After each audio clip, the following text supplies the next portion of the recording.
जदयू बचाओ यात्रा इसका नाम होना चाहिए।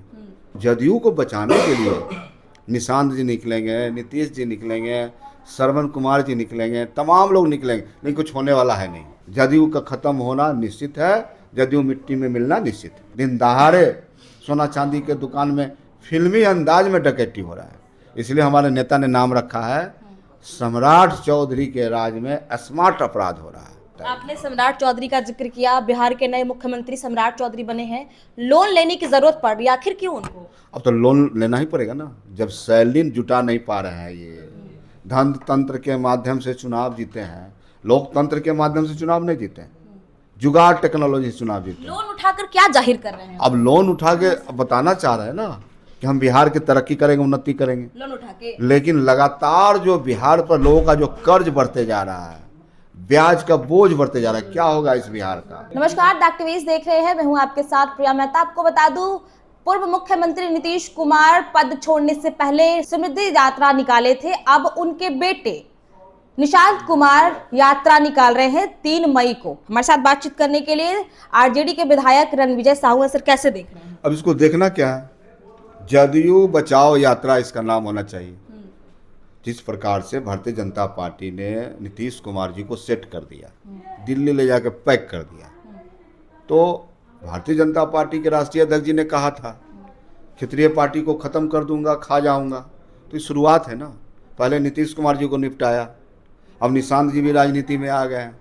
तो अब जदयू को बचाने के लिए निशांत जी निकलेंगे, नीतीश जी निकलेंगे, श्रवण कुमार जी निकलेंगे, तमाम लोग निकलेंगे, लेकिन कुछ होने वाला है नहीं। भारतीय जनता पार्टी मतलब भारत जलाओ पार्टी, दंगा फसाद वाली पार्टी। और यह पार्टी के ग्रिप में जो लोग जाता है, उनके चंगुल में कोई जाता है तो बाहर निकलता नहीं है। पूरी तरह से ग्रिप में आ गए हैं और कहीं बाहर निकल ही नहीं सकते हैं, रास्ता बंद है। जदयू का खत्म होना निश्चित है, जदयू मिट्टी में मिलना निश्चित है। निशांत कुमार को पद क्यों नहीं संभाल पा रहे हैं? उनको पद मिला था, कोई भी पद वो संभाल नहीं पा रहे, आखिर क्यों? अब निशांत कुमार जी देखिए नौजवान है, युवा हैं, हम तो आपके माध्यम से उनको बहुत बधाई देना चाहते हैं। इंजीनियर भी हैं, एक बड़े राजनेता के पुत्र हैं, लेकिन राजनीति परिपक्वता नहीं। उन्हें जो लोग समझा देते हैं तोता की तरह वही बात बोलते हैं। वो कहते हैं कि 2005 के पहले कुछ नहीं था। अरे साहब, 2005 के पहले पीएमसीएच था ना, 2005 के पहले एनआईटी था जहाँ से नीतीश कुमार जी पढ़े थे। 2005 के पहले पटना में तमाम इंस्टीट्यूट थे, हाई कोर्ट था, विधानसभा था, लोग थे, जनता थे, पब्लिक थे, लोगों का विकास हुआ। लेकिन तोता की तरह इनको समझाने के बाद उसी बात का इस्तेमाल करते, तो कहीं ना कहीं पूरी तरह से बिहार की जनता ठगा हुआ महसूस कर रही है। और जदयू को बचाने के लिए ये लोग अपना कुनमा को बचाने के लिए यात्रा पर निकल रहे हैं। लेकिन कटाक्ष करते हैं लालू प्रसाद यादव और उनके बेटे पर कि उनको पदभार संभालना होता, उनको पद चाहिए होता। हमारे जदयू के जो निशांत कुमार आए हैं, उनको सिर्फ जनता पहले पकड़ेंगी, उसके बाद कुछ करेंगे। ये सब देखिए आयवास है, बोलते कुछ हैं करते कुछ हैं। यही तो नीतीश कुमार जी का जादूगरी है ना। नीतीश कुमार जी जादूगर हैं और बोलते कुछ हैं करते कुछ हैं। ये क्या करते हैं, पहले 47 रखने के आरोप में जेल भेजते हैं, फिर कानून बना के सदन के अंदर लाते हैं, फिर उस अपराधी को बाहर लाते हैं। तो यही तो है, बिहार की जनता तो यही देख रही है, कहते कुछ हैं करते कुछ। भ्रष्टाचार, इन्होंने कहा था सुशासन, गुड गवर्नेंस, क्या हुआ उसका? अफसरशाही, भ्रष्टाचार, 100 करोड़ मिल रहे हैं पदाधिकारी के घर से। बिहार में लूट मची है, पटना जैसा शहर भी बचा हुआ नहीं है।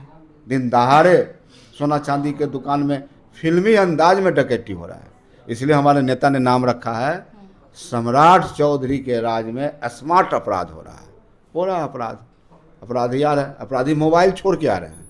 अपराधी को पता है कि मोबाइल लेके जाएंगे तो हो सकता है पकड़े जाए, तो स्मार्ट हो गए, अपराधी स्मार्ट हो गए।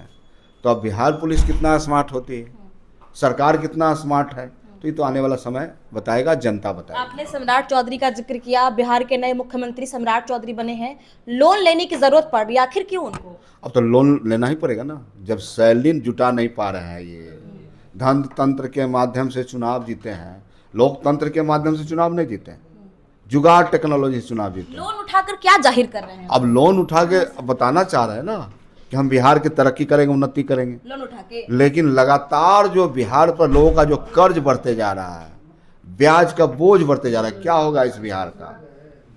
एक एक लोगों पर हजारों हजारों करोड़ की लोन बढ़ते जा रहा है, इसका आखिर कौन होगा जिम्मेदार? स्टूडेंट क्रेडिट कार्ड, गरीबों वंचितों जिनके घर में साधन नहीं है, पैसे नहीं है, उनके लिए किया गया था, लेकिन आज कहीं भी पैसे नहीं मिल रहे हैं। जाते जाते लास्ट सवाल रहेगा सर, मैथिली ठाकुर बंगाल पहुंचती हैं, वो कहती है हम महफूज कर रहे हैं, हमको वहां पे डर लग रहा है, कार्यकर्ता जो बीजेपी के हैं वहां पे हम सेफ हैं, लेकिन जो बंगाल की ममता बनर्जी पे कटाक्ष कर रही है कि ये इनकी वजह से हम सेफ नहीं हैं। ये सब नाटक है। पहले तो बिहार में हमारे जो नीट छात्रा, उसके बारे में मैथिली ठाकुर तो कुछ बोलती नहीं है।